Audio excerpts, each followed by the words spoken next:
block of clay here. I'm basically just going to cut it in half. And this is how I wedge these days. I just take it. And keep in mind, you could use that strong arm by Marc with 5 or 10 or 3 pounds of clay.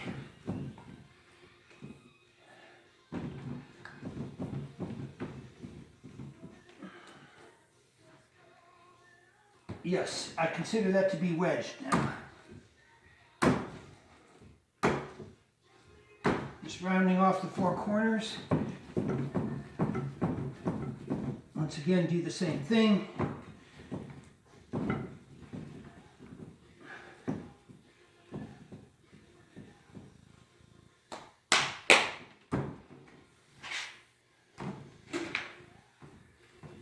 Take them over. Go. Okay, so in the wintertime, I read a long time ago that if you have your hands in cold water all the time, it could cause arthritis. So, you go to your local tractor supply place, get yourself one of these, and heat up your water. And so that's what I do now in the wintertime. So a little bit of water on the wheel head.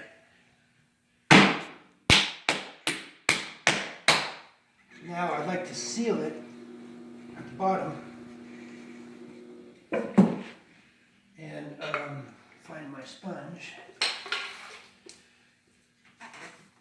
Wet the flat piece of metal and have the sponge here so I'm constantly centered, okay? Now I wet the top, I wet my arm.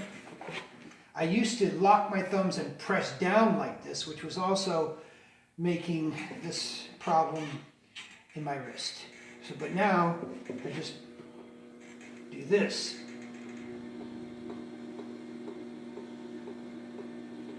And let me say a word about the centering. I know so many of you raise it up and push it down, and raise it up and push it down. I've never done that. And I don't have a problem with S-cracks in the middle of my, or bubbles in the middle of my plates.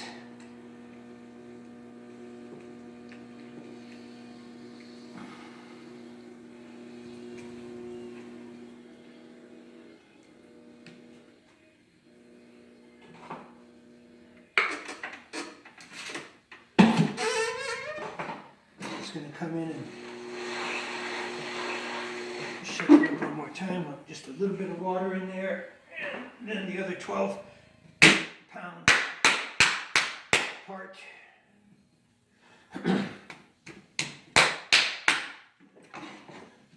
Once again, the water's important.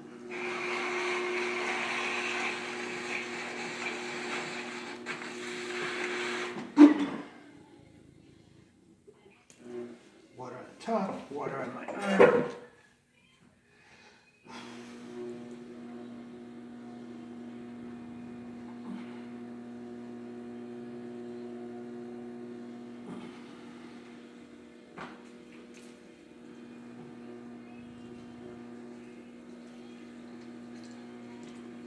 Just try to bend that down a little bit, bring in the power one more time.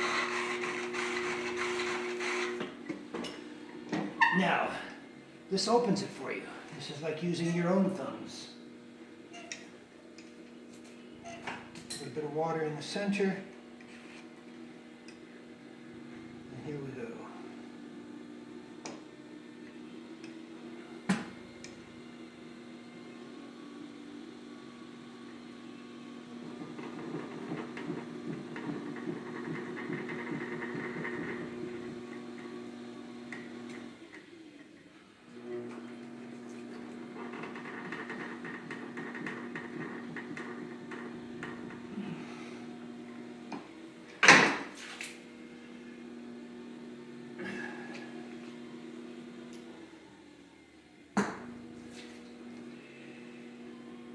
So that's all I'm going to do today, but don't shut it off. What I want to talk about is, and I don't want to repeat this too many times, but Marc was telling me he went to Ensika and people said that this machine here is like cheating. So let me just say this to you. I was fortunate enough to be in Bali one time, and I went to a brickmaker's house, and I said, well, I don't see a pyrometer. Do you have cones in there? He said, watch. He went and picked a dry piece of grass off the ground, held it above the kiln, and when it ignites, he knows that the kiln is ready to shut off. So are pyrometers cheating? Is this cheating? Are pug nose cheating? Whatever you could do to extend your potting life is, I think, what you should use. So tomorrow I'm going to raise this up, flatten it down, collapse it, and turn it upside down over a convex metal form. Thank you for watching.